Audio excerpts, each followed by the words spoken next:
Bienvenidos al webinar de Logística y Comercio Exterior. Mi nombre es Patricia, soy licenciada en Relaciones Internacionales, máster en Logística y Transporte Internacional y dicto clases de estas dos asignaturas en taller de informática desde el 2015. Así que bueno, vamos a comenzar con el tema del día de hoy. Los objetivos de este webinar es justamente dar a conocer los aspectos más importantes, tanto de logística como de comercio exterior. Por un lado, en logística vamos a mostrar los indicadores KPI, este tipo de indicadores, cómo pueden ayudarte para medir tus procesos y hacer más eficiente tu negocio.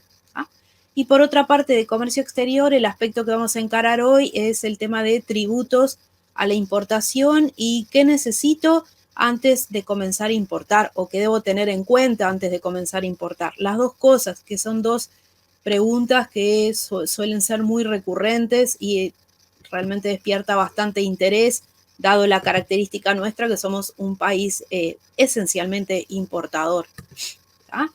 Entonces vamos a logística primero, donde aparece este muchachito que dice: quizás nos preguntamos, ¿sabemos algo? ¿Es algo que hicimos siempre? ¿Es una moda? ¿O es de militares? ¿Tiene algo que ver con la venta o es como el marketing? Entonces, de todas estas preguntas, todas tienen como respuesta un sí, un pequeño sí.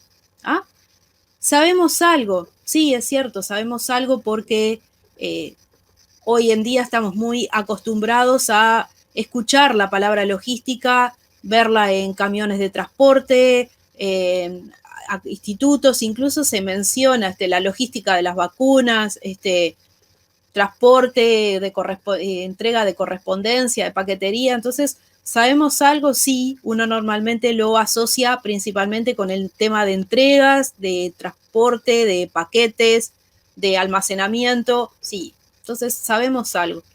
¿Es algo que hicimos siempre? Sí, es algo que subyace desde las primeras civilizaciones. Ya los griegos, los romanos, los egipcios tenían logística.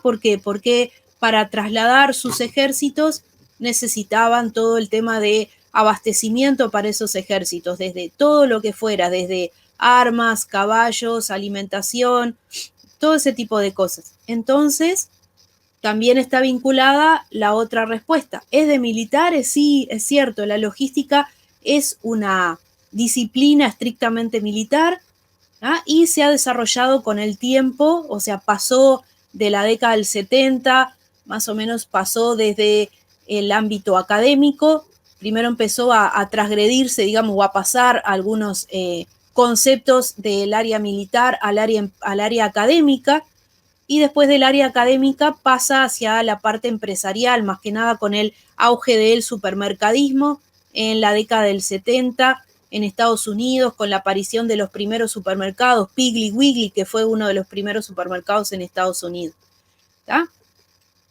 Es una moda, no la llamaría yo moda, si bien es algo que estamos conviviendo con ella.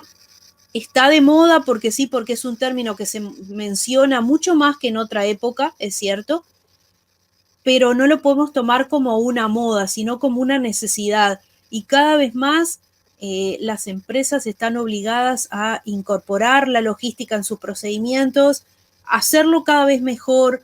Si no lo haces, corres riesgo de quedarte por fuera del mercado. Después, la otra pregunta es si tiene algo que ver con la venta o con el marketing. En realidad tiene que ver con la venta porque es un aspecto de la venta.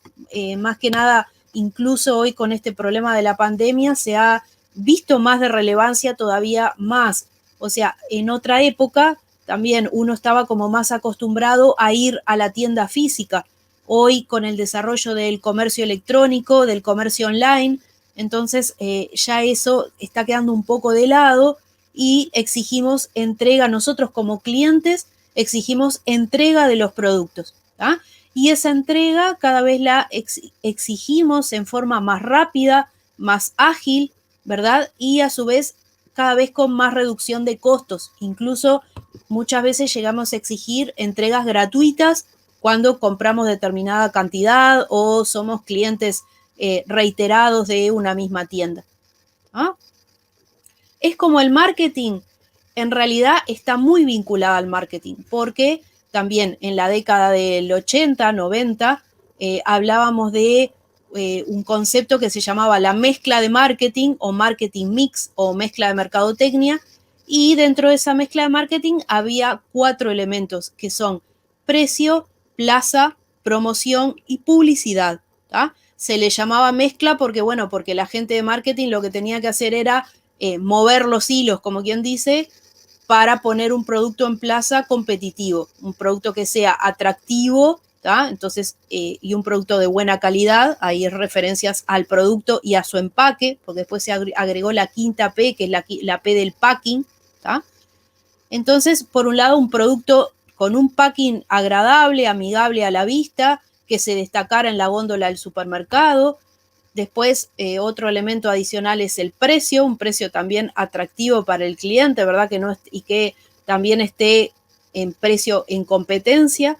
Después, una publicidad acorde, ¿sí? Que hoy en otra época teníamos una publicidad más acotada solamente a radio, televisión, periódicos, y hoy por hoy la publicidad es mucho más amplia porque tenemos una publicidad multimedia, tenemos distintas formas de allegarle a nuestro cliente, ¿verdad? Y por último, la P que nos queda es la plaza.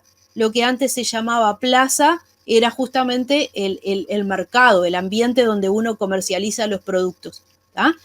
Hoy ese nombre de plaza quedó pasado de moda, la gente de marketing se les entró a irse de las manos este tema de logística porque no estaban capacitados justamente para entregar a tantos puntos de venta a la vez, o sea, se multiplicaron drásticamente los puntos de venta y hoy tenemos lugar de venta de chicles desde en una estación de servicio, el kiosco, el almacén, el supermercado y la gran superficie, y etcétera, etcétera. ¿tá? Entonces, debido a eso, la P de plaza les quedó corta a la gente de marketing. Tuvieron que como que hacer otra operativa, otro tipo de trabajo con el tema de las entregas. ¿tá? Entonces, esa plaza se empezó a llamar canal de distribución. ¿tá? Entonces, para ese canal de distribución estaba la gente de merchandising, ¿tá? o sea, las personas que dentro de las empresas se encargaban de la reposición en los distintos comercios. Y bueno, y eso como que también ha evolucionado hacia la logística. Por eso todas estas preguntas. Como les decía al principio, todas tienen un sí como respuesta, ¿tá? y todas tienen un poquitito de razón con respecto a lo que es logística. ¿tá? Bueno, vamos entonces a la diapo siguiente que define lo que es logística. Dice, es la integración de la cadena de abastecimiento, su concepto aquí lo tenemos, supply chain, ¿tá? desde el fabricante hasta la boca de venta, logrando una entrega just in time, es decir, cuando hablamos del concepto justo a tiempo, ¿verdad? Del producto y con ahorro de costos a lo largo de toda la cadena. ¿tá? Entonces, ¿por qué hablamos de integración de la cadena de abastecimiento? Porque tenemos acá el diseño de la cadena, ¿verdad? Antes, en el viejo diseño de la mezcla de marketing, la cadena de abastecimiento arrancaba en el fabricante. ¿tá? En cambio, hoy en logística la cadena abarca desde el proveedor. ¿sí? ¿Por qué? Porque en logística decimos que debemos asegurarnos justamente la entrega y el continuo abastecimiento del producto que nosotros tenemos. Entonces, por eso es que en logística hoy por hoy la cadena de abastecimiento arranca en el proveedor. ¿tá? Después tenemos el fabricante, ¿tá? Después tenemos el almacén o centro de distribución, ¿tá? detallista, los sucursales o los distintos bocas de venta que tenemos y la llegada al consumidor. ¿tá? Y como bien lo dice acá arriba, necesitamos un flujo continuo de productos, es decir, que los productos fluyen continuamente en esta cadena de abastecimiento y cada uno de los eslabones de la cadena están unidos por el transporte. ¿tá? Y a su vez están esos símbolos de dinero flotando por ahí porque justamente toda esa mercadería en movimiento es dinero, tal cual. ¿tá? Entonces dice, logrando una entrega hit o just in time. Ese concepto de hit o just in time significa que el consumidor lo que necesita es el producto entregado a tiempo, es decir, cuánto cantidad demanda, ¿verdad? La cantidad que solicitó y en el momento adecuado. ¿tá? Eso significa, y sumamos un cuarto elemento, así que estamos diciendo que una entrega just in time implica cantidad adecuada, calidad adecuada, es decir, exactamente lo que el cliente solicitó en cuanto a cantidad y calidad, una entrega debidamente documentada, ¿tá? Y por último, lo otro que decimos es cuando el cliente lo solicita, ni antes ni después, ¿tá? Porque si estamos entregando después, justamente estamos entregando tarde, y si estamos entregando antes, tampoco es lo correcto porque quizás el cliente no se encuentra para poderle hacer esa entrega, o si es un gran pedido de mercaderías, capaz que no tiene lugar hecho en el almacén para poder recibir ese nuevo pedido de productos. Entonces, justamente el just in time dice en el momento justo, o sea que esos 4 elementos que mencionamos son los 4 elementos que corresponden a una entrega perfecta, ¿verdad? Debidamente documentado,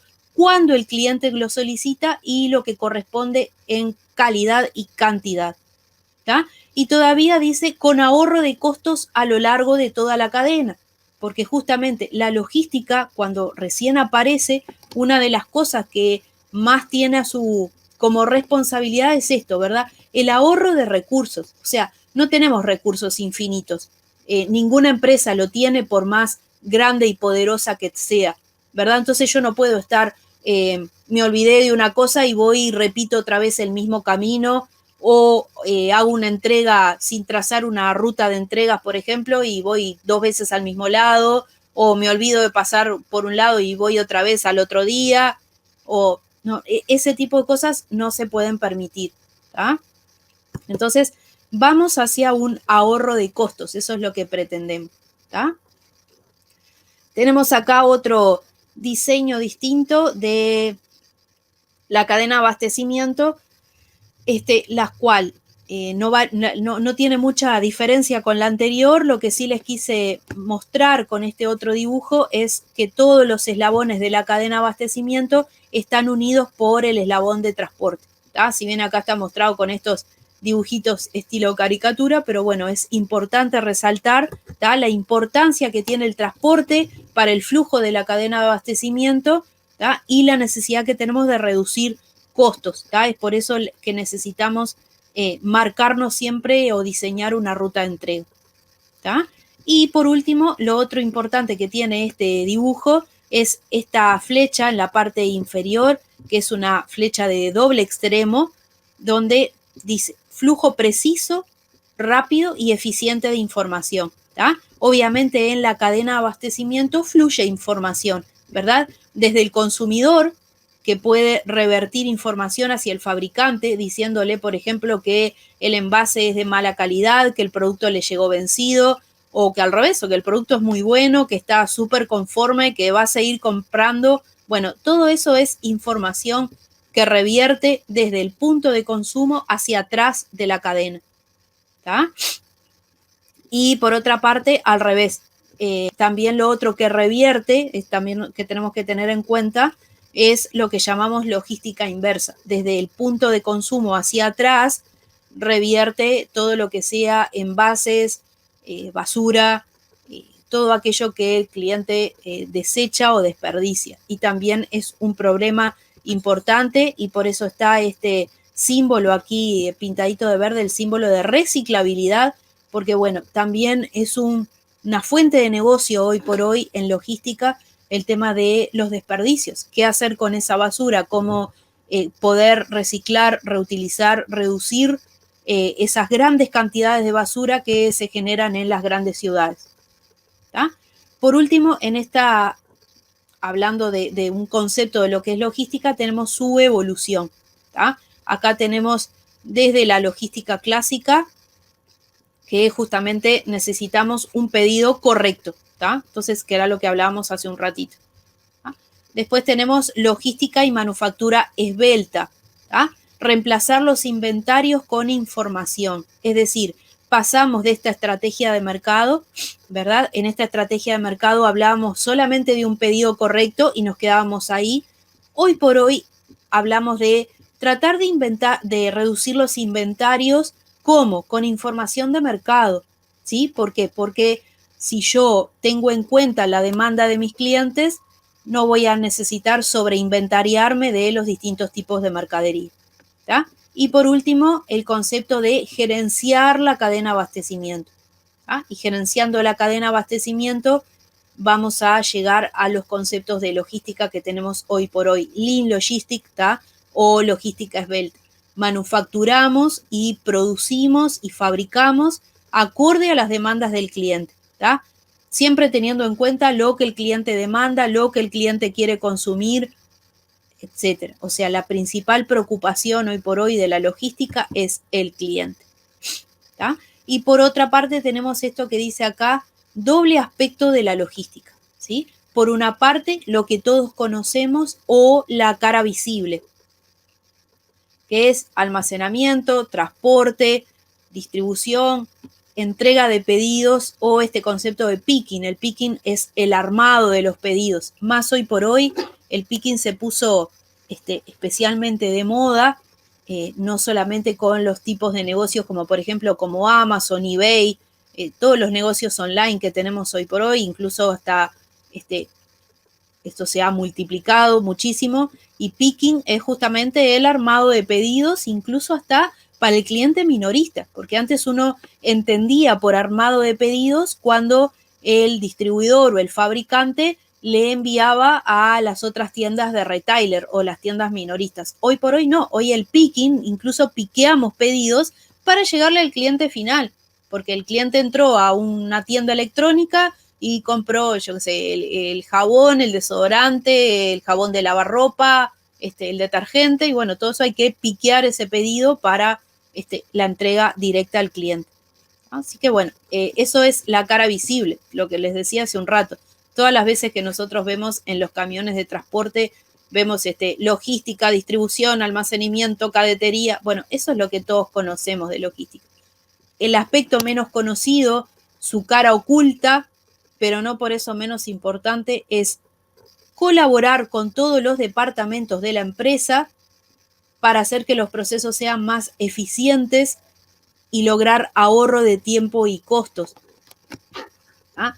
Como decía un profesor mío, cuando pretendemos lograr estos fines no es que nos vayamos a enriquecer, ni mucho menos, ¿sí? La empresa no se va a enriquecer, pero lo que sí tenemos que hacer es rascar euros, o sea, tratar de todo lo que podamos economizar en tiempo, en esfuerzo, en gasto de energía eléctrica, en agua, en lo que sea, todo lo que podamos economizar es bienvenido, es un beneficio para la empresa y posiblemente también quien se beneficie sea el cliente, porque esos ahorros en los distintos aspectos nos va a permitir ser más eficientes, gastar menos en recurso humano y posiblemente también el precio final de nuestro producto se vea beneficiado, ¿tá? Entonces, para eso, para lograr estos fines de reducción de costos y tiempo, empleamos herramientas estadísticas de planificación y de control de procesos, ¿tá? Entre estas herramientas estadísticas se encuentran las llamadas 7 herramientas de calidad, o también conocido como metodología Lean, metodología esbelta. También se le da el nombre de Six Sigma, ¿tá? Justamente son referido a la perfección en logística, que es el agrupamiento de casos alrededor del promedio, etcétera. Bueno, vamos a entrar en eso, pero eso es la aplicación justamente de la estadística, que antes se usaba para otro tipo de cosas, pero a partir de la década del 70, el ingeniero Kaoru Ishikawa empezó a comenzar justamente a utilizar distintas herramientas estadísticas como pueden ser los histogramas, las nubes de puntos, el diagrama de Pareto, el diagrama de causa-efecto, todo eso justamente para mejorar la fabricación y tratar de ahorrar costos en los procesos industriales, ¿tá? Y a partir de esa gran mejora o gran cambio que introdujo el ingeniero Ishikawa en la década del 70, o aún hasta hoy, no solamente se sigue empleando, sino que se sigue mejorando cada vez más, ¿tá? También herramientas de planificación, usamos herramientas de planificación como puede ser, por ejemplo, la matriz FODA, el calendario de Gantt. Todo eso lo que nos sirve es justamente el diamante de Porter, el modelo de las 5 fuerzas. Son todos elementos que nos sirven para hacer un diagnóstico y poder planificar y controlar nuestras tareas. ¿Ah? Entonces, para lograr este objetivo en logística partimos de esta premisa: no se puede gestionar aquello que no se puede medir. El punto de partida para este segundo aspecto de la logística es la medición de procesos. Entonces, para evaluar y mejorar tenemos que medir y llevar control metódico de todos los procesos. Cada empresa adapta estas herramientas de medición, que yo a veces al curso de logística le llamo como una gran valija de herramientas, como si nosotros se nos rompe el auto en la carretera y le abrimos la tapa del motor y tenemos una valija de herramientas. Bueno, dependiendo la rotura que tengamos o el defecto que hayamos constatado, son las herramientas que vamos a utilizar para esa reparación. Si se nos pinchó una rueda, utilizaremos otra cosa, y si se nos terminó el agua del radiador, usaremos otras cosas. Bueno, esto es lo mismo, Cada empresa adapta estas herramientas de medición a su manera y obviamente no hay soluciones mágicas ni únicas, ¿sí? Cada uno tendrá que investigar y ver, ¿sí?, qué herramientas nos pueden ser más útiles. Dice, una de estas herramientas de medición y control de procesos son los denominados KPI, que son los indicadores claves de rendimiento, o por su sigla en inglés, Key Performance Indicators. Estos indicadores claves de rendimiento son una herramienta muy simple de utilizar, pero la dificultad del KPI no la reviste la herramienta propiamente dicha, sino que la dificultad del KPI consiste en esto, en ser metódico, es decir, que si yo me pongo a evaluar mis procesos, lo haga con método. Eso significa, todas las semanas, todos los meses, me pongo una meta de medición y la voy a reiterar.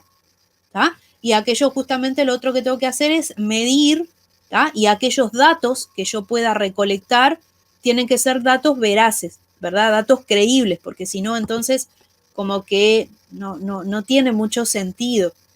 O sea, si yo, por ejemplo, vamos a usar este KPI, por ejemplo, vamos a ir primero al ejemplo y después voy hacia atrás. Entregas perfectas, acá tienen un KPI, dice, entregas perfectas es igual a entregas que se hicieron correctamente dividido el total de entregas. Y ahí voy a obtener como resultado algo que puedo expresarlo como un índice o que puedo expresar como un porcentaje. Acá justamente dice, en este ejemplo el número corresponde a cómo uno realice la medición. Por mes, por semana, por día, por lote de mercadería, por tipo de artículo, por cada camioneta empleado que realiza entregas. Entonces yo, por ejemplo, agarro y digo, bueno, en la semana 1 se hicieron 100 entregas y 98 salieron bien. Entonces el porcentaje o el ratio o el índice va a ser un 98%. En la segunda semana se hicieron 110 entregas, 100 salieron bien, o sea que hubo 10 que tuvieron error, que dieron algún error. Y así sucesivamente vamos haciendo el sucesivo registro. En la semana 3 se hicieron 95 entregas y 95 que salieron correctas. Aquí estamos en un 100%, estamos impecables. Entonces, ahí tenemos un ejemplo de KPI. Entonces, como definición general de lo que es, dice, son ratios expresados como índice o porcentaje. Muy sencillos de usar, después que se les toma la práctica, como habrán visto en ese, todos se formulan de la misma manera, parecen como esa especie de cuentita, ¿verdad? Como una cuenta, ¿verdad? Pueden hacerse en Excel, esto es una herramienta súper útil, puede hacerse con Excel sencillo o con Power Pivot, que es una herramienta para trabajar específicamente KPI. Después dice, cada departamento de la empresa tiene sus propios KPI, es cierto, tenemos KPI para ventas, para logística, para marketing, o sea, cada departamento tiene su flujo de KPI y hay muchos por departamento, como dice el otro punto.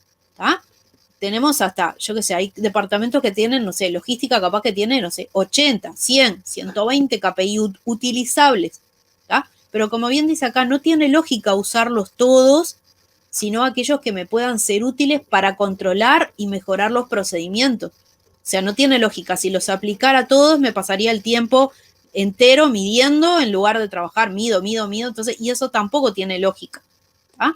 Entonces, vuelvo otra vez a reiterar el concepto, aplicarlos con regularidad, ¿tá? Porque obviamente para poder comparar estadística se basa en comparación de resultados, y si yo no tengo resultados periódicos, mal me puede salir la comparación. No puedo comparar una semana con un mes, ¿tá? Ni tampoco sería bueno, a la vez que yo me meto en procesos como este, decir, uy, me olvidé, o no sé, o perdí la hoja de datos.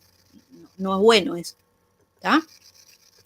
Y la forma de hacerlo es, tomo datos, ¿tá? O sea, por ejemplo, durante una semana controlo todos los pedidos entregados y lo hago de una forma veraz y fidedigna, ¿tá? O sea, no mentirse a sí mismo, porque tampoco tiene mucho sentido agarrar y decir, entregué todo bárbaro, o de 100 que entregué solo 2 están mal, si cuando en realidad me pongo a investigar veo que no solo salieron 2, hay mucho más que tienen error, ¿tá? Aplico el KPI para ver qué resultado tengo, o sea, tomo datos, aplico el KPI, introduzco algún cambio o mejora si es que es necesaria. Por ejemplo, veo que de 100 pedidos semanales, solamente 80 están llegando correctos. Bueno, eso no está bien, porque voy a empezar a perder clientes. Si trabajo por Mercado Libre, me van a bajar el puntaje de como Mercado Libre o lo que fuera. Entonces, eso no es bueno, ¿tá? Entonces, algún cambio o mejora tengo que hacer. Y por último, tengo que volver a medir para ver si logré corregir el proceso, ¿tá? Entonces, vuelvo otra vez al ejemplo que veíamos recién. Entonces, ¿cómo se forma una entrega perfecta? Como les hablaba al principio, una entrega perfecta implica estos 4 elementos, ¿tá? Una fecha de entrega igual a la comprometida, cantidad y calidad completa, es decir, lo que el cliente pidió y cómo lo pidió, ¿tá? Y debidamente documentado. O sea, no nos podemos permitir realizar ningún tipo de entrega si no le hago firmar al cliente como recibido, ¿tá? Y esa documentación realmente llevó control de eso, no es papelito mojado o papelito que lo tiro por cualquier lado, no, realmente para llevar un control, ¿tá? Y a su vez, como dice abajo este cuadro, dice, podemos desmenuzar el KPI de pedidos perfectos en sus 4 componentes para tener aún más información sobre la entrega de pedidos, ¿tá? Entonces, esto es lo que vamos a hacer acá. Vamos a desmenuzar el KPI. Al desmenuzar lo que tengo yo, más información todavía, ¿tá? Entonces, yo veré en mi empresa qué es lo que me conviene. Capaz que me conviene, por ejemplo, solamente la información primaria y me sirve solamente una conformidad de entrega. Yo digo, bueno, todos los remitos que encontré firmados significa como que el pedido fue entregado. Y con eso me alcanza y para mi empresa es suficiente, que no debería serlo, pero bueno, supongamos que para nuestra empresa es suficiente con entregar. Y ya está. Bueno, entonces con este KPI me alcanza. Total, entregas justamente firmadas por el remito, firmados por el cliente sobre el total de entrega. Y está, y nada más que eso. Pero lo bueno sería desmenuzar ese KPI para tener más información, para saber dónde yo me estoy equivocando. Si es que me estoy equivocando, ¿en dónde? ¿Tá? Entonces, ¿estoy llegando fuera de tiempo? ¿Estoy llegando con productos con unidades faltantes? ¿Estoy entregando productos con la documentación incorrecta? ¿Ah? O con una calidad distinta a lo solicitado y por eso el cliente me reclama. ¿Ah? Entonces, acá tendría el resultado, ¿verdad? El resultado de entrega perfecta, ¿sí? Es decir, desmenuzado el KPI en sus partes, ¿tá? Entonces tengo entrega a tiempo, completa, factura sin errores y producto sin defecto, ¿tá? Entonces podríamos, justamente por eso les marqué acá en la parte inferior, solamente la semana 3 o la camioneta número 3, por ejemplo, fue la única que entregó todo correcto o la única semana que no tuvimos ningún inconveniente. ¿Ah? Entonces, el reto, como les puse y les marqué abajo, subrayado y en un color de letra distinto, porque dice, el reto consiste no en el cálculo, como vemos porque es muy simple, sino que consiste en tener la disciplina de llevar este KPI con regularidad y que las anotaciones de datos para construir este KPI sean confiables y veraces. Si no, lo que estamos midiendo no es real y no tiene ningún sentido. Respecto a la parte de comercio exterior, que es la segunda parte de este webinar del día de hoy, dice, vamos a ver lo que el tema era la importación. Entonces, decimos que para comenzar a importar regularmente, es decir, no bajo el decreto 336 del año 2015, que establece aquello de las 3 compras anuales por cada persona física, o sea, lo que nosotros normalmente conocemos como comprar por internet o compras web o comprar al exterior, o sea, eso es más bien algo más personal, digamos, ¿no? Si bien hay personas que compran poquito y les sirve para vender algún producto, pero bueno, no hablamos de una importación regular, ¿tá? En caso de una importación regular, debemos, como dice ahí, estar al día con los aportes ante los organismos públicos, es decir, la Dirección General Impositiva, la DGI, el BPS, el Banco de Previsión Social y el Banco de Seguros del Estado, ¿tá? Tener la póliza justamente de responsabilidad civil ante el Banco de Seguros del Estado. Y en caso de no ser una unipersonal y no tener personal a cargo, el Banco de Seguros te da un documento que se llama un formulario negativo, justamente como que no tenés personal a cargo. Después, haber elegido un profesional despachante de aduana para que inscriba a la empresa ante la Dirección Nacional de Aduanas en el sistema aduanero Lucía, ¿sí? El registro es con todos los datos de la empresa. A partir de ahí vas a poder ingresar al sistema aduanero con el RUT de la empresa, ¿tá? Y el despachante de aduana no se puede prescindir de él, que muchas veces me preguntan y me dicen, ¿se puede prescindir del despachante? No, porque es un profesional idóneo justamente para cursar operaciones aduaneras, ¿tá? Después, haber seleccionado a nuestro proveedor de mercaderías en el exterior. Hoy por hoy con internet es muy fácil poder investigar en los distintos mercados desde Europa, Estados Unidos, Asia, China especialmente, para buscar un proveedor de productos que nos puedan ser útiles, ¿tá? Y después pensar cómo queremos traer esa mercadería por los 3 medios de transporte, teniendo en cuenta estos principios básicos para la carga. El terrestre, obviamente desde los países limítrofes, ¿tá? Eso es lo que entendemos por transporte carretero. Transporte aéreo es rápido, es cierto, pero es muy caro y normalmente un volumen limitado, ¿verdad? O sea, no olvidemos que el transporte aéreo tenemos transporte carguero, tenemos transporte de courier, ¿tá? Como FedEx o DHL, y tenemos, cuando los aviones de pasajeros queda espacio en la bodega, también ahí se utiliza, tratando de maximizar el uso, se utiliza también los aviones de pasajeros con lo que pueda entrar de carga, ¿tá? Después tenemos transporte marítimo, que es más lento, ¿verdad? O sea, obviamente demora más días, ¿tá? Es económico, ¿sí? Y apto para grandes volúmenes, ¿tá? Entonces después voy a tener que pedir que me coticen tarifa de flete y tarifa de seguro, ¿tá? Y para esto utilizo estos datos: peso, volumen, descripción de la carga y el puerto de origen, ¿tá? Y para eso otra cosa útil que podemos hacer es comparar con la tarifa que nos pueda brindar nuestro proveedor, ¿tá? Para eso vamos a utilizar los Incoterms, que es FOB, costo y flete, CIF, ¿tá? Para poder cotejar entre los servicios que pueda contratar yo de flete y seguro, o sea, las tarifas de las empresas locales, y lo que pueda contratar mi proveedor, lo que me puede incluir mi proveedor, ¿tá? Después, tributos que gravan las importaciones. El base de cálculo de los tributos es el valor normal en aduana, ¿tá? Que en la mayoría de los casos, si bien el concepto es un poco más amplio, pero bueno, en principio nos vamos a quedar con la idea de que coincide con el CIF, costo, seguro y flete, ¿tá? Entonces, sobre esta base de cálculo del BNA, mal llamado CIF, o sea, porque tiene otras implicancias que bueno, habría que detallar un poco más, pero bueno, sobre el CIF podemos aplicar la tasa global arancelaria, ¿tá? Es el primer tributo, coincide con el arancel externo común del Mercosur, puede ir desde 0 hasta 35% dependiendo del tipo de producto, ¿tá? Muchas veces me dicen, pero yo no lo puedo saber, y no hay forma de saberlo si un despachante de aduana no codifica tu mercadería y te dice exactamente qué es lo que se puede traer.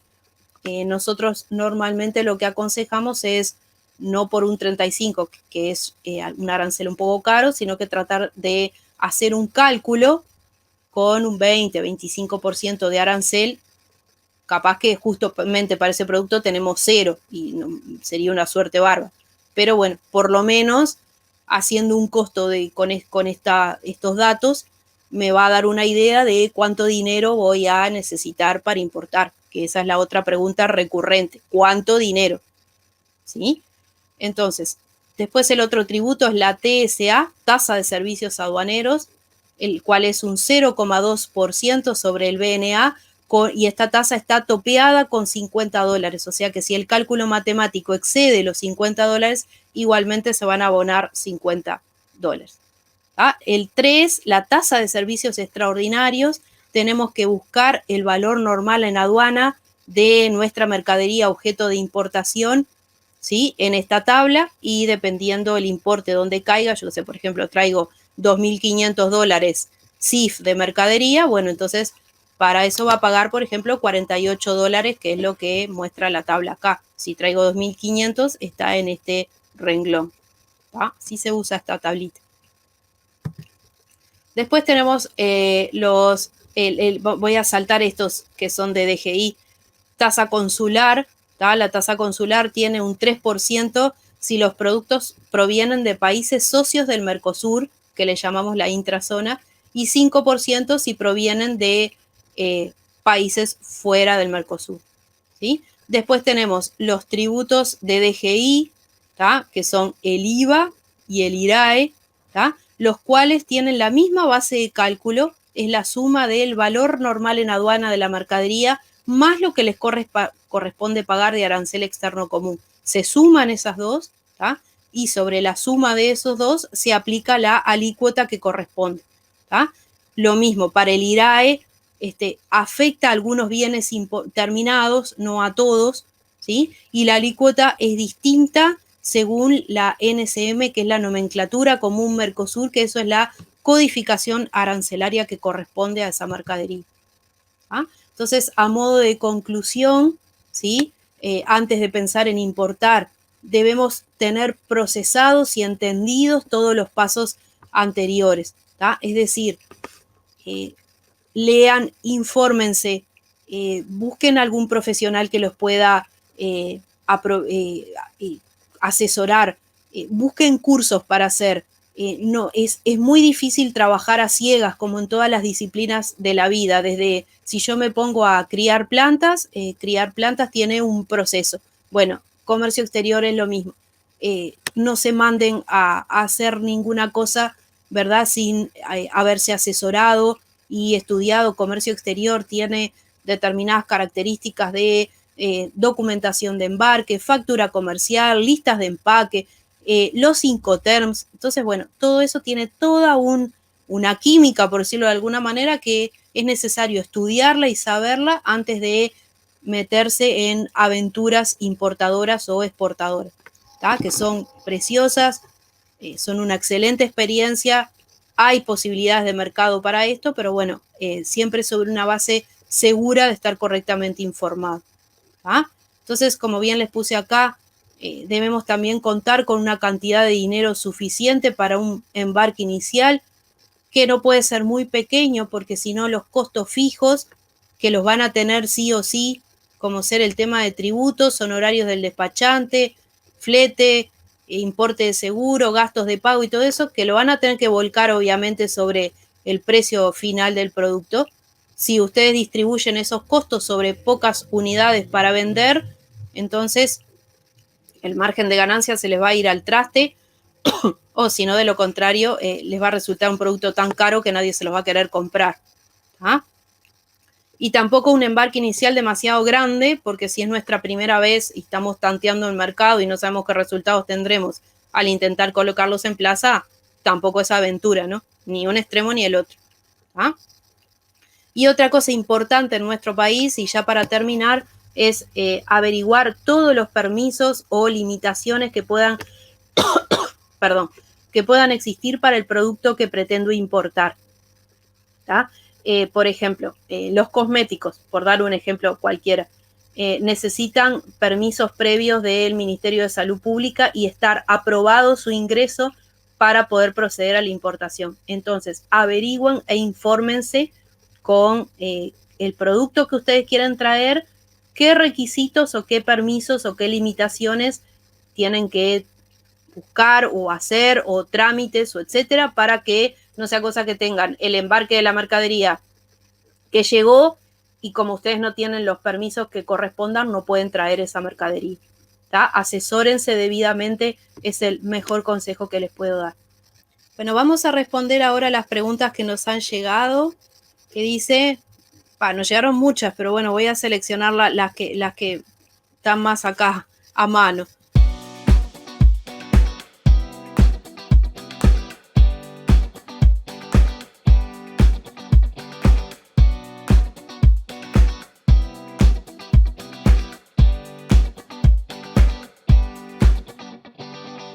Dice, para una pequeña empresa, dice, ¿cuál es la manera más fácil de comenzar a importar? Más o menos está dirigido a lo que ya vimos recién. O sea, traten siempre de formarse y de capacitarse y de ir sobre lo seguro. Cuando uno va tipo asustado, no sabe de qué está hablando, otras veces me preguntan, ¿hay que saber inglés? Y sí, algo por lo mínimo, algo básico como para poderse comunicar con, a no ser que obviamente estén importando de países latinos o de España o de habla, así estamos bien. Pero si estamos pretendiendo traer de China o de otros países o Estados Unidos o lo que fuera, un manejo de inglés es necesario. ¿Sí? Y aún así, porque toda la parte de documentación de comercio exterior está redactada en inglés-español. Entonces, la manera más fácil de comenzar a importar, primero que nada, es averiguar los mercados posibles y el producto que quieran traer y después tratar de estudiar y ver todos estos procesos y después tratar de asesorarse con un profesional despachante de aduana. Bueno, la segunda pregunta que dice, ¿qué necesito estudiar para trabajar? A ver cómo fue que me pusieron, en empresas que se dediquen al comercio exterior. Por ejemplo, lo que yo les digo, esta disciplina, como cualquier otra, es muy difícil encarar si uno no tiene estudios o alguna formación previa. ¿Tá?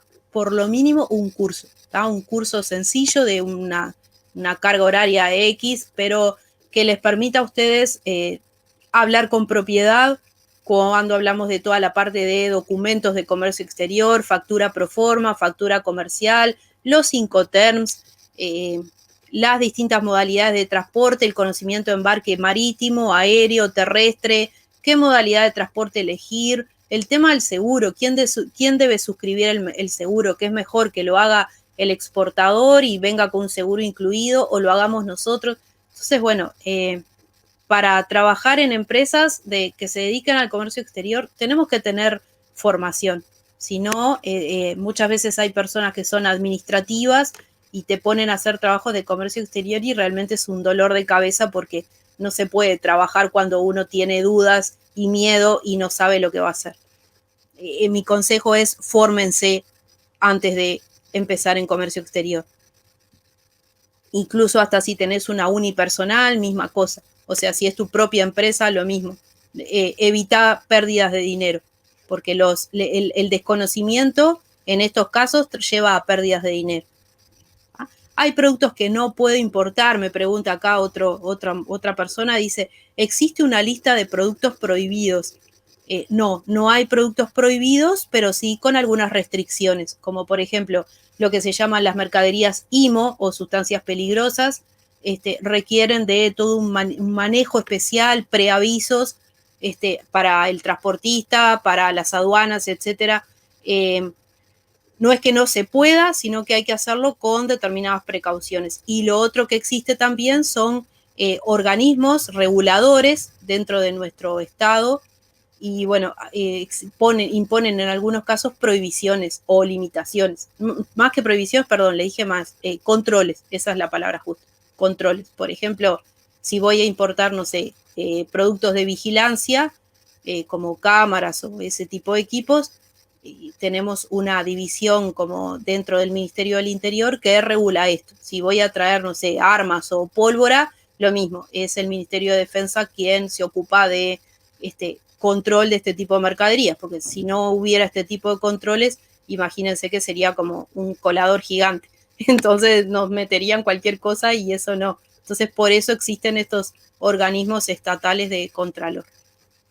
Bueno, espero que les haya sido de utilidad y nos vemos dentro de poquito. Chao.